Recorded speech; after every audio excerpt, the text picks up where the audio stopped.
मङ्गलं गौतमोगणि मङ्गलं कुन्दकुन्दाद्यो जयधर्मस्तु मङ्गलम् सर्वमङ्गलमाङ्गल्यं सर्वकल्याणकारकं प्रधानं सर्वधर्माणां जैनं जयतु शासनं जैनं जयतु शासनं।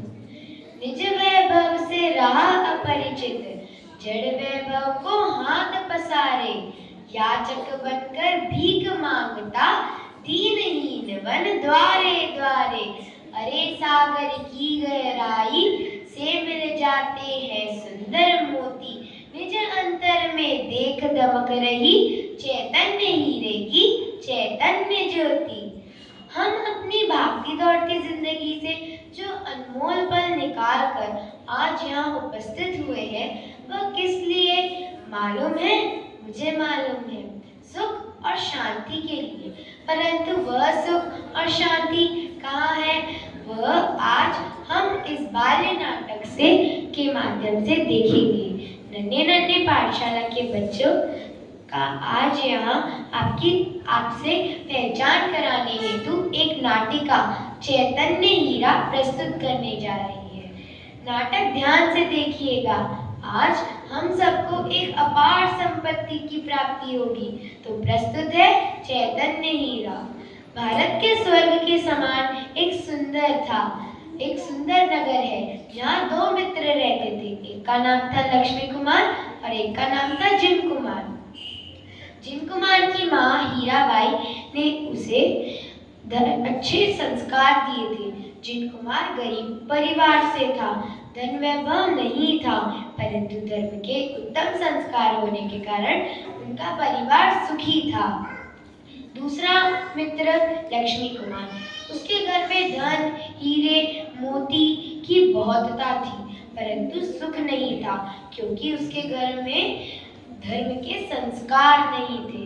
आय वैभव की मोह से वे दुखी थे। दोनों का जन्मदिन एक ही दिन आता था। लक्ष्मी कुमार के पिता धनजी सेठ ने अद्भुत तरीके से अपने पुत्र लक्ष्मी कुमार की जन्मदिन की तैयारियां की थी, जिसमें अनेक प्रकार की मिठाइयां थी, उसे नए वस्त्र पहनाए गए थे और एक सुंदर अंगूठी पहनाई थी जिसके बीच में एक अद्भुत और अनमोल हीरा था। जहाँ एक तरफ जगमगाहट थी, संगीत के मधुर स्वर थे, नाना प्रकार के व्यंजन थे, वहीं दूसरी ओर जिन कुमार की घर में उसकी माँ के हाथों से बना साधारण सात्विक भोजन था। माँ की ममता से और स्नेह से भरा हुआ हलवा था और जिनवाणी के अमृत वचन थे। आइए अब आगे देखते हैं नाटक चैतन्य हीरा।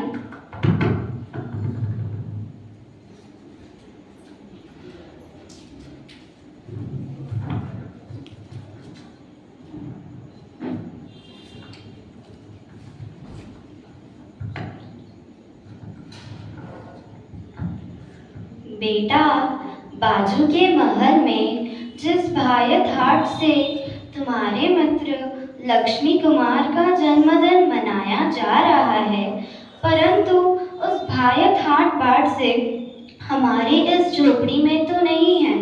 लेकिन इससे तुम यह मत समझना कि हम गरीब हैं। वास्तव में तो कोई अमीर गरीब होता ही नहीं है। तुम्हारे पास तो अंतरंग में अपार संपत्ति है। वाह माँ, ये कैसी बात कर रही हो? यह हमें खाने के लिए भी मुश्किल है और आप कहती हो कि हम गरीब नहीं। भला आपने ऐसा क्यों कहा माँ? बेटा, बाहर के धन वैभव से भले ही हम गरीब हैं, लेकिन अंदर के ज्ञान वैभव से हम गरीब नहीं हैं। ये बाह्य वैभव जड़ है, इसकी कीमत चैतन्य स्वरूप से नहीं लगाई जा सकती, जिसकी कीमत केवल ही भगवान बराबर है। ऐसा कीमती हीरा हमारे पास ही है। वाह माँ, यह अद्भुत बात बताकर आपने तो मेरा जन्मदिन सार्थक कर दिया और मेरा जीवन सफल बना दिया। कहाँ मैं यह जड़ पदार्थों में वैभव मानता था। अरे, मुझे तो इन बातों की खबर ही नहीं थी। बेटा, तुम यह बात इतनी सरलता से समझ गए। यह तुम्हारे पूर्व के ही संस्कार होंगे। तुम्हारी माँ बनकर मैं अपने आप को गौरवान्वित महसूस करती हूँ। बेटा, तू तेरा चैतन्य हीरा प्राप्त कर शीघ्र ही सुखी हो। ये मेरा मंगल आशीर्वाद है। अत्यंत अद्भुत। माँ, मेरे चैतन्य हीरे से मुझे अवगत कराकर आपने तो मुझ पर अनंत उपकार किया है। मैं तो धन्य ही हो गया माँ।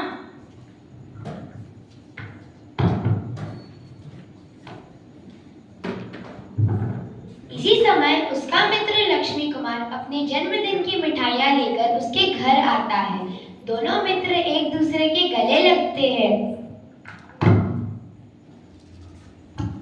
अरे, क्या मैं अंदर आ जाऊं? हाँ हाँ मित्र, सविनय पधारो। जय जिनेंद्र। जय जिनेंद्र मित्र, आपको जन्मदिन की अनेक अनेक बधाई।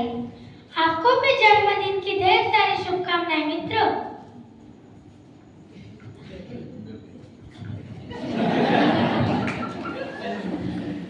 माँ, देखो कौन आया है। अरे बेटा लक्ष्मी कुमार, जन्मदिन की ढेर सारी बधाई। प्रणाम माता, मैं आप सबके लिए मिठाई लाया हूँ। अरे बेटा लक्ष्मी कुमार, बहुत सुंदर लग रहे हो। हाँ माँ, सुंदर तो लगूंगा ही। नए वस्त्र जो पहने हैं और पिताजी ने हीरे की अंगूठी जो दी है। अच्छा तुम बैठो, मैं शरबत लेके आती हूँ। जीत कुमार, तुम्हारी माँ ने तुम्हें क्या भेंट दी? भाई, ऐसे हीरे मोती तो हमारे पास नहीं है, परंतु मेरी माँ ने मुझे एक ऐसा हीरा बतलाया है जो मेरे पास सदा काल से ही है और सदैव ही रहेगा। अरे वाह, माँ ने ऐसी कौन सी बात बता दी जो तुम्हारे पास सदाई ही है? जरा मुझे भी बताओ। हाँ हाँ, क्यों नहीं। माँ ने मुझे चैतन्य हीरे की बात बताई है। चैतन्य हीरे की बात बताकर माँ ने मुझ पर अनंत उपकार किया है। मैं तो धन्य ही हो गया था।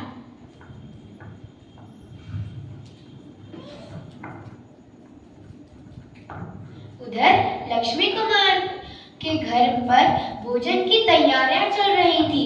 बहुत से मेहमान भी आए थे। भोजन के बाद जब सब मेहमान चले जाते हैं, तब धनजी से लक्ष्मी कुमार के पिताजी और लक्ष्मी कुमार के पास आकर बैठ जाते हैं और चर्चा करते हैं। अरे लक्ष्मी कुमार, बताओ आज तुम्हें कैसा लग रहा है? बहुत अच्छा लग रहा है पिताजी। अरे लक्ष्मी कुमार, तुम्हारे अंगूठे की हीरे कहाँ गई?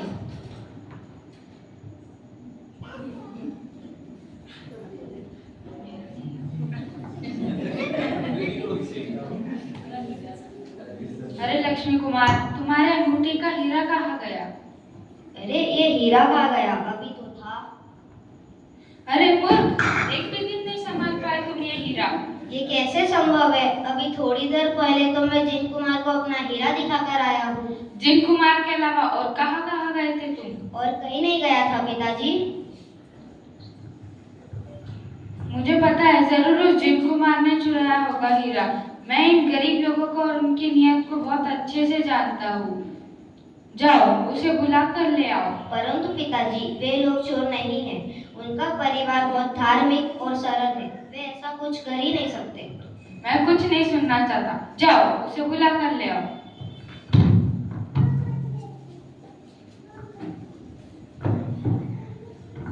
धर्म के संसार तो उनमें थे नहीं, इसलिए जिस पुत्र के जन्मदिन का आनंद मना रहे थे, उसी पुत्र पर क्रोध करने लगे। वह डर गया और रोने लगा। वारे संसार, हर्ष और शोक की छाया कैसे बदलती है। अब तो हीरे की खोज शुरू हो जाती है। लक्ष्मी कुमार घबराया हुआ जिन कुमार के घर पहुंचता है। जिन कुमार, जरा सुनो तो। हाँ हाँ लक्ष्मी कुमार, कहो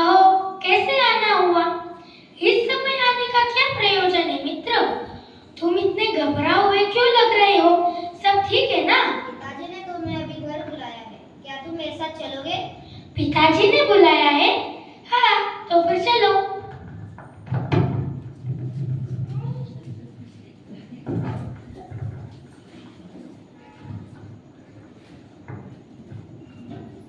जय जिनेंद्र पिताजी। जय जिनेंद्र जैन कुमार, आओ बैठो। अरे जैन कुमार, क्या तुम्हें कोई हीरा मिला है? हाँ हाँ पिताजी, आज ही मेरी माँ ने मुझे एक अत्यंत अद्भुत हीरा दिया है। बेटा, वह हीरा तुम्हारा नहीं है, वह हीरा मेरे बेटे लक्ष्मी कुमार के अंगूठी का हीरा है, जो कुछ समय पहले खो गया था। बेटा, उसे लौटा दो। पिताजी, यह तो मेरा हीरा है, लक्ष्मी कुमार का नहीं। हाँ, पर आपको अगर हीरा चाहिए तो मेरी माँ से पूछेंगे तो अवश्य ही उन्हें पता होगा। जी कुमार, मेरा हीरा कहाँ है? लक्ष्मी कुमार, तुम्हारा हीरा मेरे पास तो नहीं है। हाँ, पर सबका हीरा उसके स्वयं के पास होता है, वह कभी नहीं खोता। कहाँ है हीरा? अंगूठी में तो नहीं है। अरे भाई, अंगूठी तो जड़ है, अंगूठी में यह हीरा नहीं रहता। यह हीरा तो हमारा चैतन्य हीरा, हमारा चैतन्य आत्मा ही चैतन्य हीरा है। अहो, आहा, अद्भुत! मुझे मेरा चैतन्य हीरा मिल गया,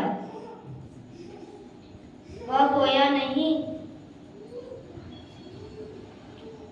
पर उसे किस प्रकार देखेंगे? वह चर्म चक्षु से नहीं दिखता, उसे देखने के लिए आंखें बंद करके अनुभव करना पड़ता है। पर आंखें बंद करने पे तो अंधेरा ही दिखता है। अरे, अंधेरे को देखने वाला कौन है, पता है? अरे, अंधेरे में भी जो जान पा रहा है, ऐसा अंधेरे से भिन्न कोई और है, और वही तुम्हारा जानना चैतन्य हीरा है। अब समझे? तुम्हारा हीरा खोया नहीं था, वह तो अनंत गुणों के साथ चमक रहा है। ओह, आहा, अद्भुत! मुझे मेरा चैतन्य हीरा मिल गया, वह खोया नहीं।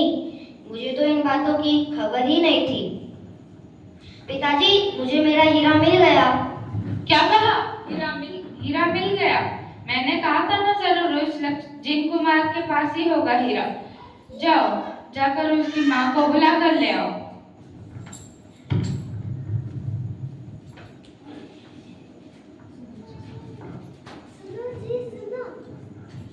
क्या हुआ भाग्यवान, क्यों चीख रही हो? अरे, मैं इसलिए चीख रही हूँ क्योंकि हीरा मिल गया है। क्या कहा? दो हीरे? उधर लक्ष्मी कुमार को भी हीरा मिला है। अरे, जब मेहमान चले गए तो मैं फर्श साफ कर रही थी, तो मुझे ये फर्श पर पड़ा हुआ ये हीरा मिला। तो मैं ये खुशखबर आपको भागे भागे सुनाऊंगी।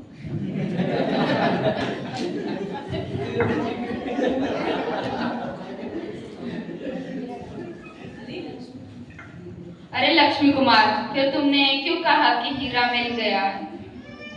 पिताजी, मैं इस जड़ हीरे की नहीं, चैतन्य हीरे की बात कर रहा हूँ। चैतन्य हीरा? ये कौन सा हीरा है पुत्र? पिताजी, हम सब जड़ वैभव के पीछे भागते रहते हैं, परंतु असली वैभव हमारे पास ही है, वह अत्यंत कीमती है। यह आत्मा ही हमारा चैतन्य हीरा है। अद्भुत, अलौकिक। बहन जी, मैं आपसे क्षमा चाहता हूँ, मैंने आपके परिवार पर शक किया, आरोप लगाया। नहीं सेठ जी, माफी मत मांगिए। अंत भला तो सब भला। परंतु आज की इस घटना से हमें यह सीख मिलती है कि अगर हम सुख बाहर में खोजते हैं तो दुखी होते हैं।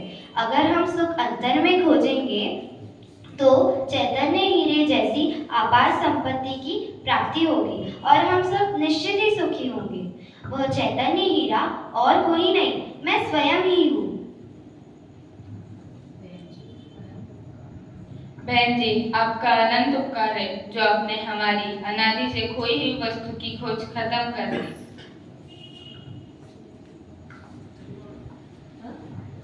हे भव्यो, बस यही जानना है कि हमारे हमारे पास ही है। पास ही क्या, वह तो मैं स्वयं ही हूँ, अमूल्य हूँ। जगत के किसी पदार्थ के द्वारा जिसकी कीमत नहीं लगाई जा सकती, ऐसे चैतन्य आत्मा को चैतन्य प्रकाश से हम प्राप्त करें, बस यही मंगल भावना है। जय